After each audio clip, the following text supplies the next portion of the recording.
Well, we'll continue this evening in our study about the fruit of the Spirit from Galatians chapter 5.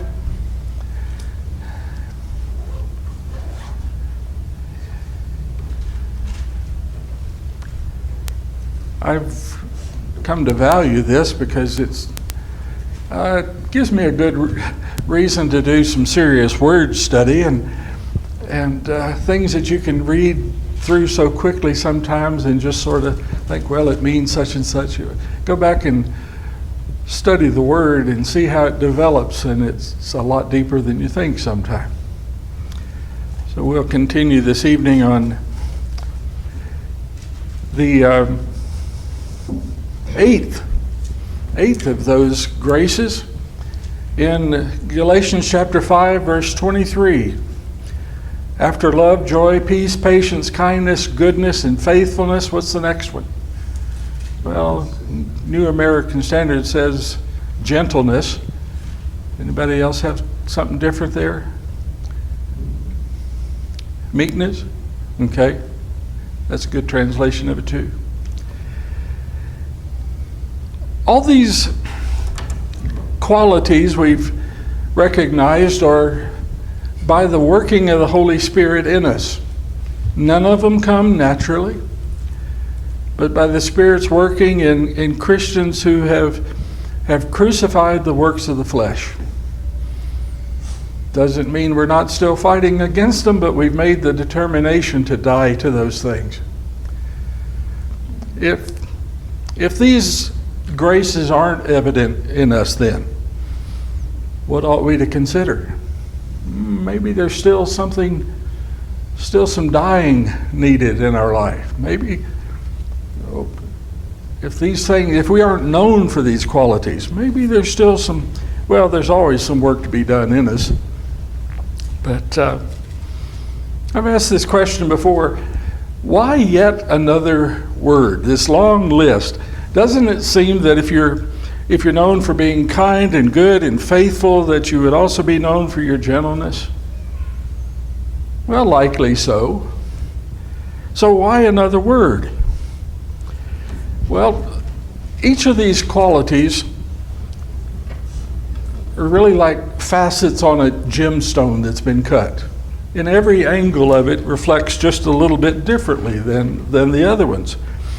And so this one surprised me, this word for gentleness. It surprised me in the sense that this has a lot to do with justice. A lot to do with having the wisdom and the grace to measure justice. You know, not every wrong deserves the same punishment. If you keep this in context with Galatians chapter 5 and verse 7, he says back in verse 7, you were running well. Well, something happened then. Something caused you to stumble. It must be something about your former fleshly ways that tripped you. It's that leaven in verse 9.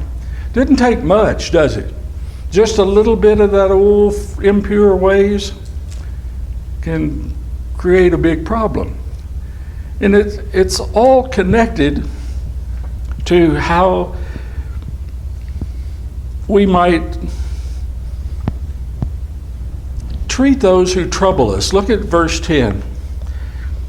Paul says, I have confidence toward you in the Lord that you will not be otherwise minded, but he who troubles you shall bear his judgment, whoever he is. Well, the gentle person, what is he trusting then? In a sense, I don't have to resolve this. Whoever might treat me in those negative ways in verses 19 through 21, those who treat me hatefully and in all these ways to harm you, what's Paul's confidence in the Galatians? That they can endure that. They don't have to take it upon themselves to render justice.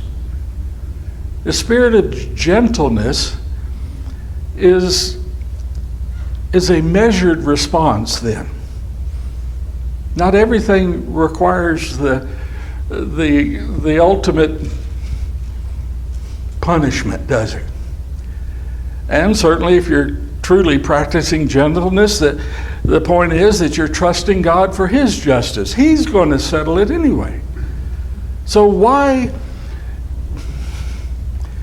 do I have to take it upon myself? If someone is treated, if I am mistreated in that way, Spirit of gentleness. It's very much related to justice. And whoever it involves and whatever the circumstance, it's trusting that God's justice prevails. There's no reason for Christians to be like those people in verses 19 through 21. No reason to be harsh and hateful, but gentle. If we try to make a one-to-one correlation between the negative works of the flesh and these positive graces of the Spirit, this gentleness is the opposite in verse 19 of outburst of anger. I'm reading a different translation here, so I better see how it's worded in this one.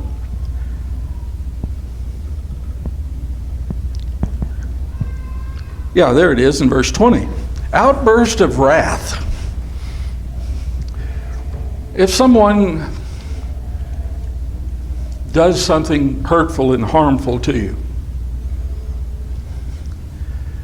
how are you going to respond to that? Can you measure your response? Can you also trust that God sees all and He's going to see to that justice prevails? These outbursts of wrath that it mentions in verse 20 are natural to mankind. What we find out in the development of this word in the Greek language, this is a cultivated spirit. This doesn't come naturally to anybody. The outbursts of wrath, yeah, I know how those come. They come pretty natural if you're not really being guided by the Spirit. For an example of this, go with me to Ephesians chapter 4 and verse 6. I'm sorry, not Ephesians, Philippians. Philippians. You know what's going on in Philippians chapter 4. Most of you can tell me what verse 1 or verse 2 is about. That's where those two good, hard-working Christian sisters are. Well, something's gone a little haywire between them. They're not on the best of terms. They're at odds with each other. Well, how does Paul suggest, how are you going to handle that? Harshly? Hatefully? I mean, going to kick them both in the head? Or, what are you going to do? What ought they to be doing? They'll take into account what good workers these two women are and still can be. And Paul says to urge them. Is that in verse 5? 3. Verse 3? Actually, verse 2, he says, I urge. And then he asks Clement to help him. Verse 3. And doesn't he also, see if I can get this page to flip. Verse 2. Let's urge them. It's in that spirit of gentleness. Why would you do it that way? Why not just do whatever you got to do, get it done, taken care of? Well, you trust in the Lord's justice. It's again the basic. This is gentleness as a quality of this character. The original word is praus, P-R-A-U-S, and it means a mild or a gentle friendliness. It's that you're treating one another as friends, regarding them as friends. You're not hard, you're not rough, you're not gruff. It's defined as a mildness of disposition. And so it is how you are setting yourselves towards others, sometimes regardless of how they may be set against you. That's when it gets tough, isn't it? As the word developed through the Greek language, it had this meaning. It is a spirit that has been tamed.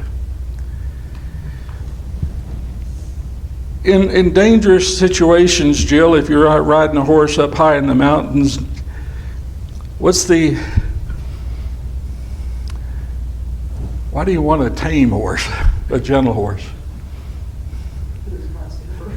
Huh? It's safer. You have a measure of trust. And a measure of trust, yeah. That thing's not.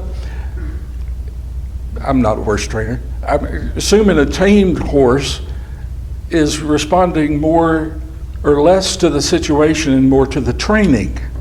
If it's well trained, it's responding to that tamed nature. It's not going to buck you off the side of the cliff. Well, that's how this came to be.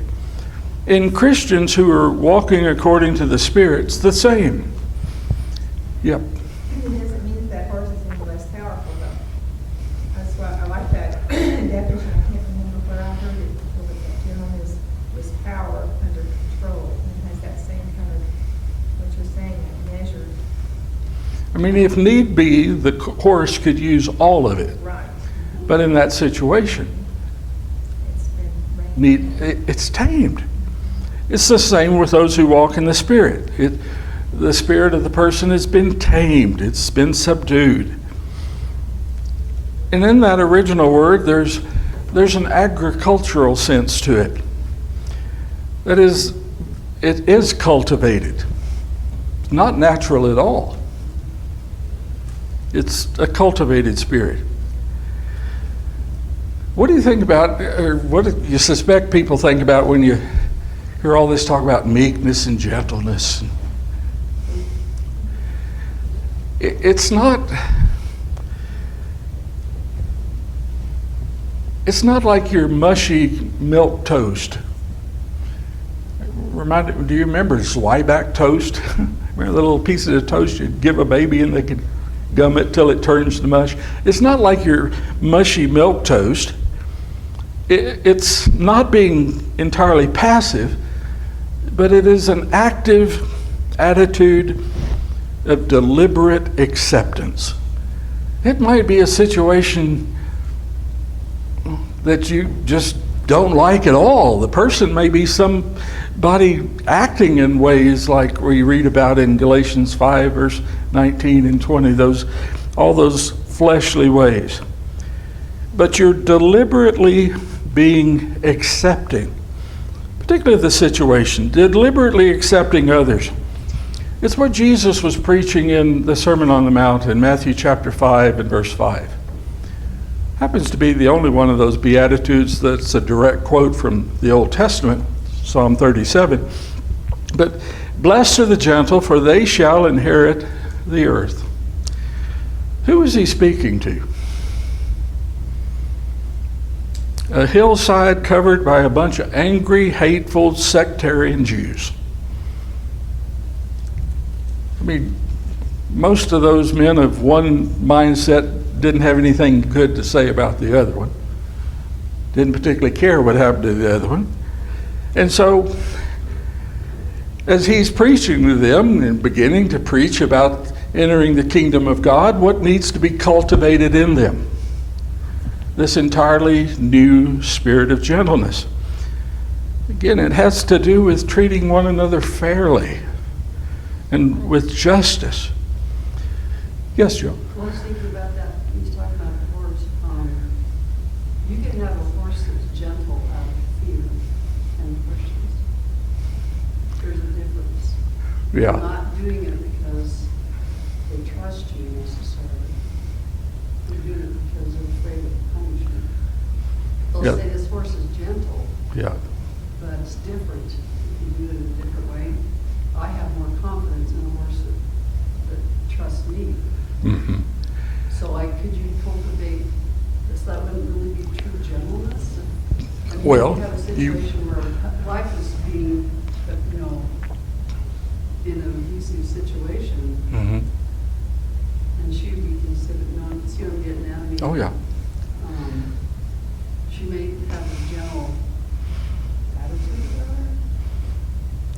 it's not cultivated in the right. Yeah. And as you would want a confident horse is calm and confident because it's trusting you. Well, that's what this gentleness is about. It's about the training of the Holy Spirit, trusting God. And so when you come against these problems of life, someone that comes up against you, this gentleness includes a measure of leniency. Leniency. That's a quality of being more merciful and tolerant than is expected. Doesn't mean you just roll over and play dead, but you're being more merciful than, well, certainly more merciful than somebody that's controlled by the works of the flesh.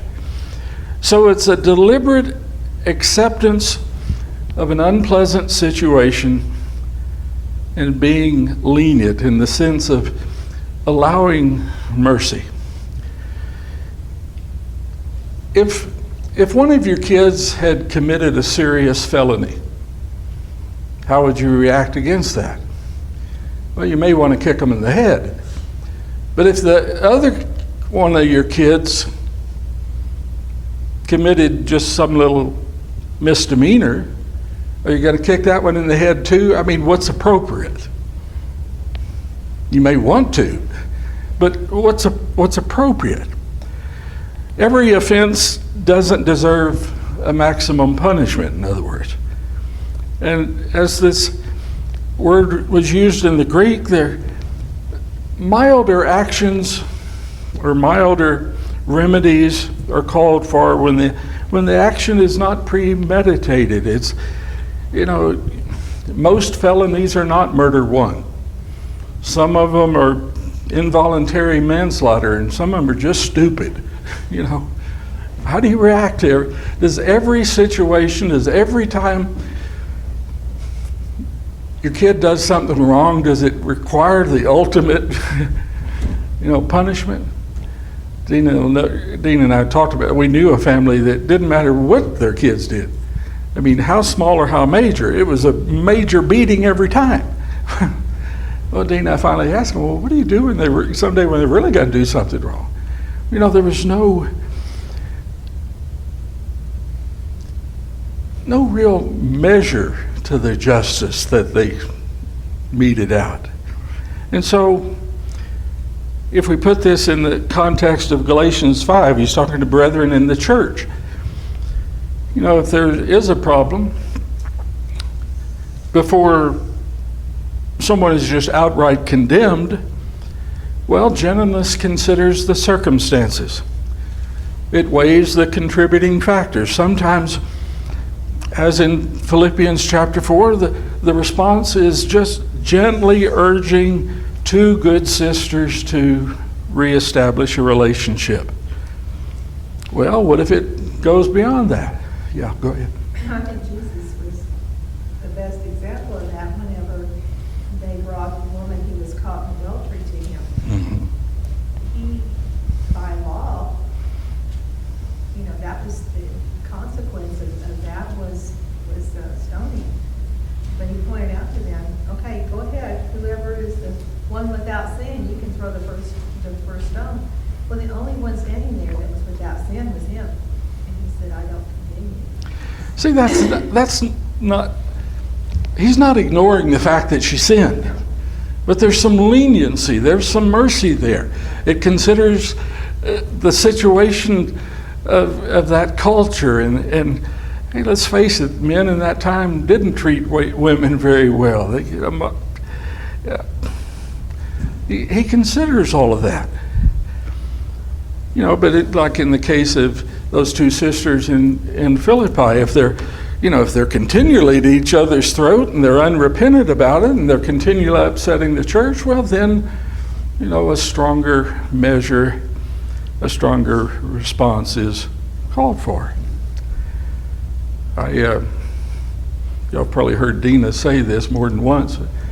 You know, when two of the grandkids were playing and one of them got upset and smacked the other one in the head before we'd go punish one of them, Mom would always say, well, one dog don't bite itself. You better look close here. Which one caused this in the beginning? There might be this one that looks so innocent and he's the one that caused it. So, you know, consider it. Consider it. It is very much in the Greek sense or the Greek usage of the word. It's about measured justice. Showing mercy even when justice is due. Here's a dictionary. Some of this came from a book called the Theological Dictionary of the New Testament. Gentleness is the laudable quality of a person to look for the best in all others. How much would that change life, not only in the church, but in the world today? If I looked at everyone I met and looked for the best in them, expect the best in them, what happens otherwise? I mean, if we compare it to those people that are in whom the works of the flesh are evident, some tend to see only how they're better than others, and their justice tends to be harsh and heavy-handed. But the person of a gentle spirit, they're not flying off the handle. It is a balanced response. That's what all these fruits of the spirits are calling for, is a balanced response. It's exactly between the two extremes that I mentioned earlier, between the outburst of wrath and milquetoast indifference. Anybody found that sweet spot yet? You know, the perfect sweet spot in every situation? I don't think any of us have found it perfectly in that. Somewhere in the middle there. What'd you have, Joe? Well, I was looking there in Philippians 4 in 5. It says, let your gentle spirit be known to all men. The Lord is near. Mm-hmm. And I had written by it, could gentleness be like forbearing spirit? Mm-hmm. Yeah, that's it. In that sense of leniency there. You're first controlled by mercy. Now, if need be, when, you know, there may be a firm response necessary. Where do you start? With the heat turned up to 10 or down on simmer? And that's what he's encouraging. You know, everything, well, it's a balance, isn't it?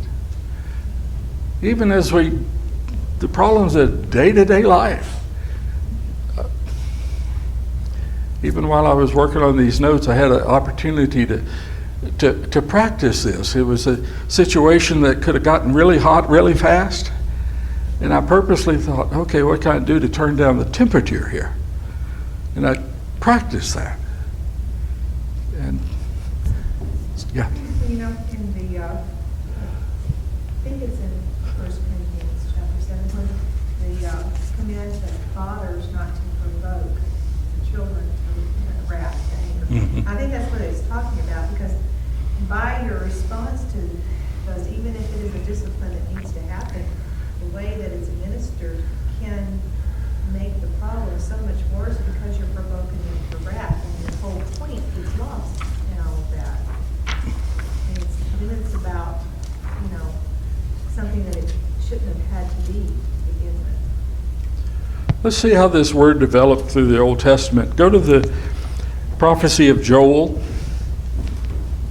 the second of those minor prophets.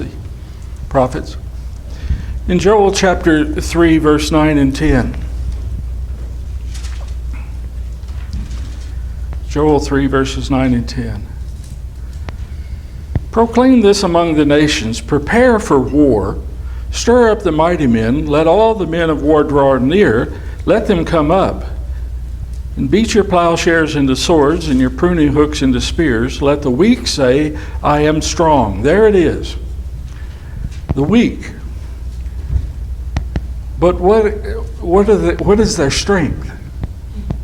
This is when they're trusting in the Lord. We'll see this continue to develop. Let the weak say that I am strong, but it's their trusting in God's. This is a trust akin to that song that we sing, "The battle belongs to the Lord." The weak arm themselves, but they know from whom their might comes. In Galatians 5:22, then, this spirit of gentleness is allowing God's justice to prevail. Look at another place in the book of Job. Job chapter 36, and verse 5.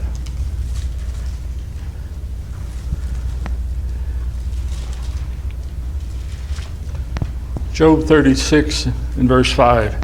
This is after the three friends have talked to Job and gave him some rather poor advice, and finally Elihu gives him some good advice.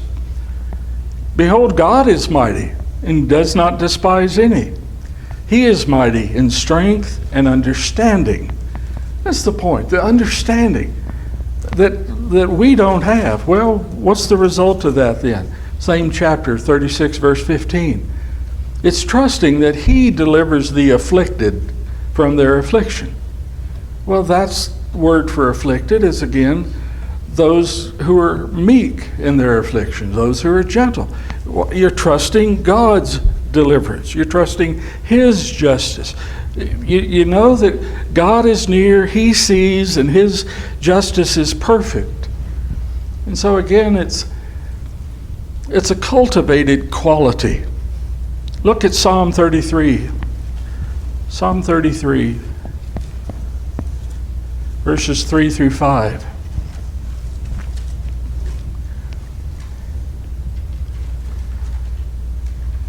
Speaking of Jehovah, sing to Him a new song, play skillfully with a loud noise, for the word of Jehovah is right, and all His work is done in faithfulness.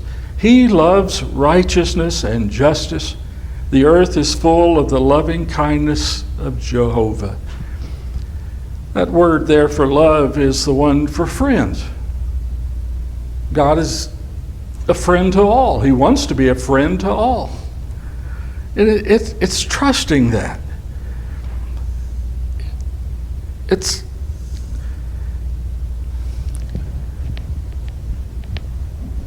we don't have to take on every problem personally. We can't settle every injustice, but I can trust God to punish as He sees fit those who deserve to be punished.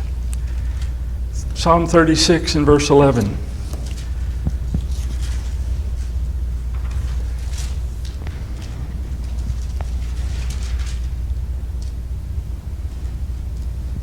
Let not the foot of pride come against me, and let not the hand of the wicked drive me away. There are the workers of iniquity fallen. They are thrust down, and shall not be able to rise. What are you trusting again? The wicked that come against you? Who's going to settle that? And even as they do come against us, how do you respond to that? You see, it's trusting God can do it best. And so, again, one more psalm or two more psalms we'll consider. Psalm 75.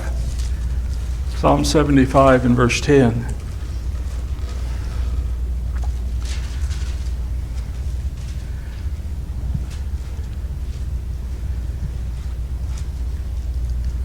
Here the psalmist is trusting, all the horns of the wicked also I will cut off, but the horns of the righteous shall be lifted up.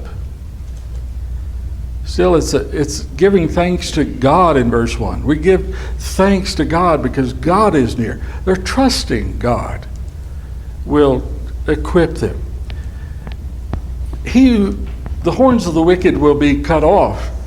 Well, we best make sure we're not one of the wicked. One more psalm, 146. 146 verse 6 and 7.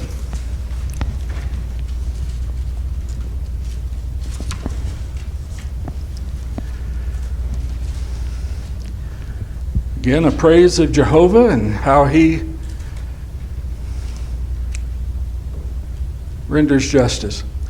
Verse 6, he who made heaven and earth, the sea, and all that is in them, who keeps truth forever, who executes justice for the oppressed, that would be these who would be in this meek position, or this have been humbled, the afflicted, who gives food to the hungry. Jehovah looses the prisoners. So if you take that to Galatians chapter 5, and all these people who may be mistreating others, be treating hatefully and with envy and spite and all those things, who's going to release us from all that ultimately? You see, it's the true sense, it's a developing the sense as servants of God and subjecting ourselves willingly and quietly without resistance. Now that's where it gets tough. How do you do that? Well, it is against that sense that the gentle have been tamed. They're tamed. In other words, not kicking against the goad. When these things come against you, rather than kicking, there's still an agreeableness, a pleasantness. Again, from that same dictionary I mentioned earlier, it says it's a disposition of calm acceptance of human injustice. Boy, do we need that right now in this world today. When you see the news of all that's going on in the world and all the things that are truly unjust, purely wicked, there's a disposition of calm acceptance, not approval, but just understanding that's the nature of man. That's the sad human condition. Another definition is the servant of God who subjects himself quietly to the troubles of life, calmly. How are we doing on that one? That's definitely a highly cultivated work of the Spirit in us. To subject ourselves, in other words, to endure, to persevere through the troubles of life, all the while trusting in God's justice. To that end, how's that quality produced in us? Not long after the Sermon on the Mount in Matthew chapter 11 and verse 29, Jesus has some instructions for his disciples. Matthew chapter 11, verse 29.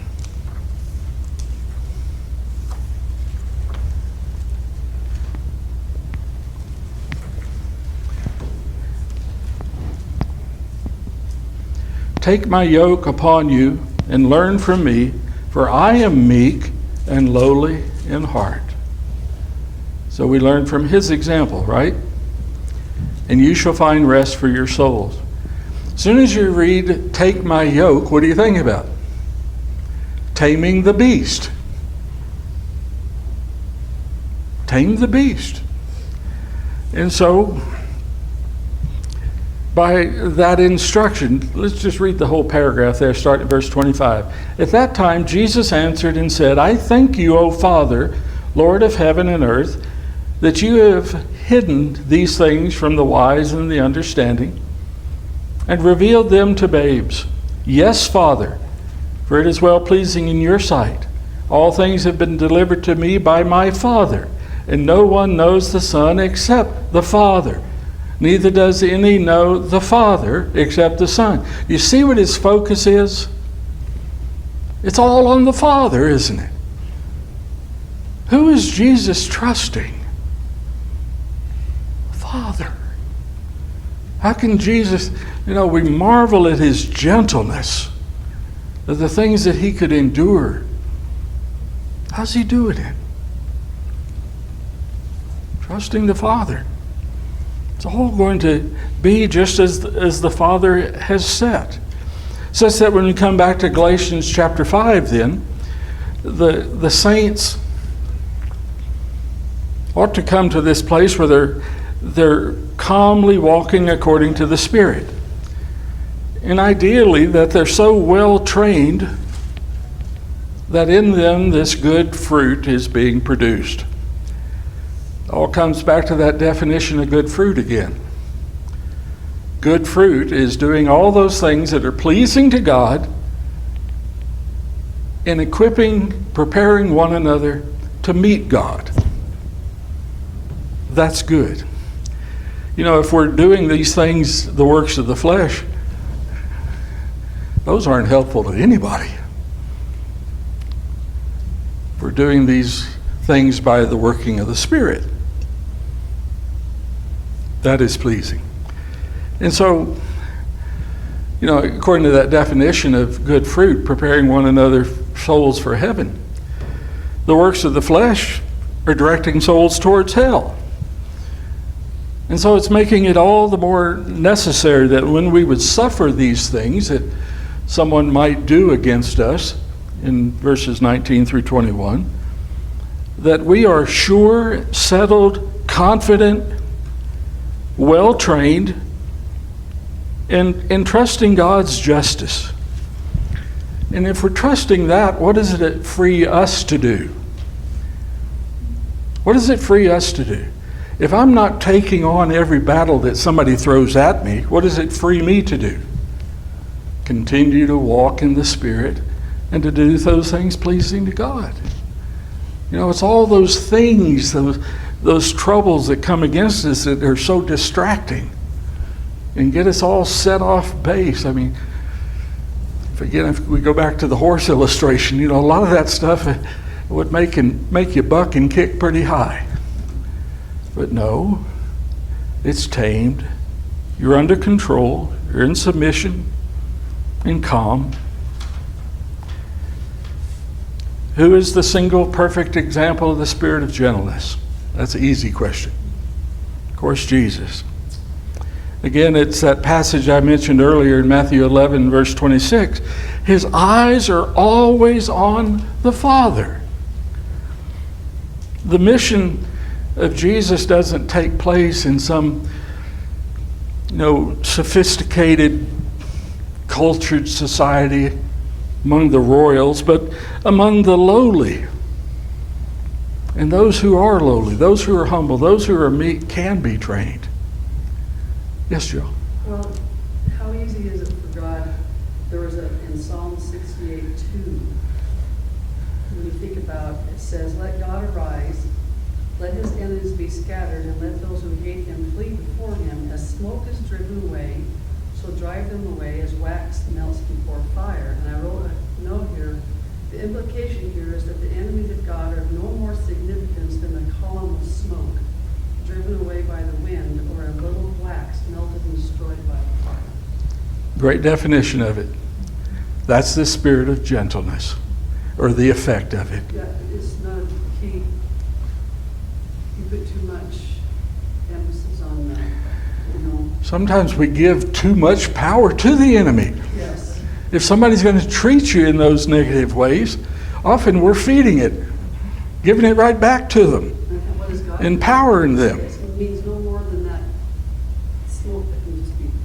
It's just, in essence, just a passing trifle of life.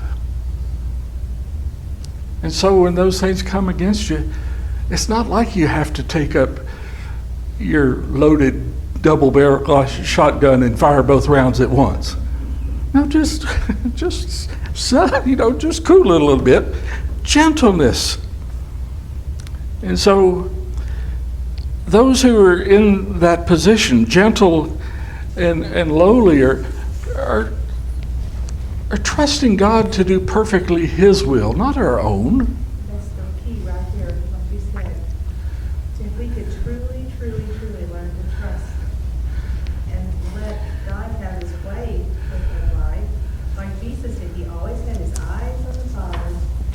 Even having to go through the horrible crucifixion, all the pain, the beating, the humiliating mocking, all of that, he trusted his Father, knew he was looking at the end.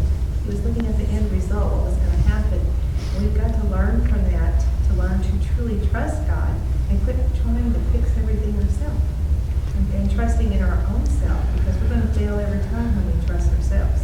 Well, the natural man, the fleshly man, comes into a situation and tends to turn up the heat. What do we need to do? Crank it down. Crank it down so that you can think and respond rationally. I want to look at just two more passages quickly from 2 Corinthians chapter 10. 2 Corinthians chapter 10, verse 1 through 3.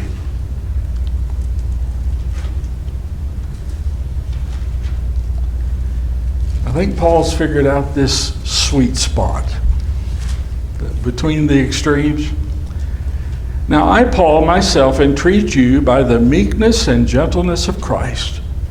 I, who in your presence am lowly among you, but being absent am of good courage toward you. Yes, I beseech you that I may not, when present, show courage with the confidence with which I count to be bold. To be bold against some who count of us as if we, I'm having trouble reading this small type, walk according to the flesh. Some people are going to look at Paul, they don't trust him, they don't think he's honest, they don't, and look at how Paul is judging these situations. What's his purposes there? His purpose in writing is to tame these argumentative and often arrogant saints in Corinth. And when he's coming, his approach is going to be appropriate to their actions. If they've changed their ways, good. And even if not, when he must be bold, it's not harsh, it's not vindictive. 1 Corinthians 4 and verse 21. We get to choose. 1 Corinthians 4 and verse 21.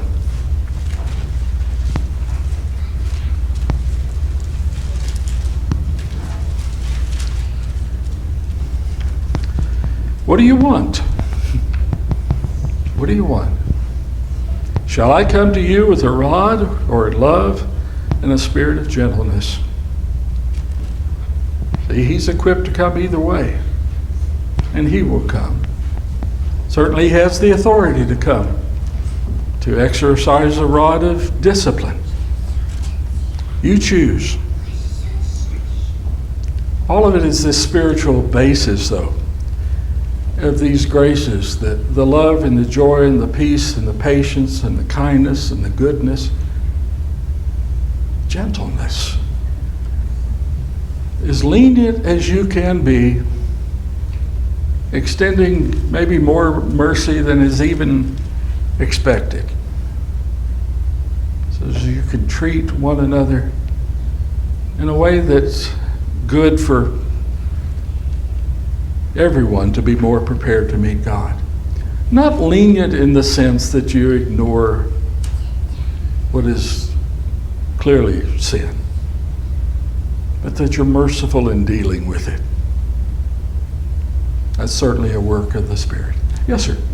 What's the scripture? I think Proverbs, a soft response or a soft answer. Yeah. Calm, turn the temperature down. Yeah, that's it. Is it Proverbs? Yeah. About 15, some reason. Yeah, but that's it.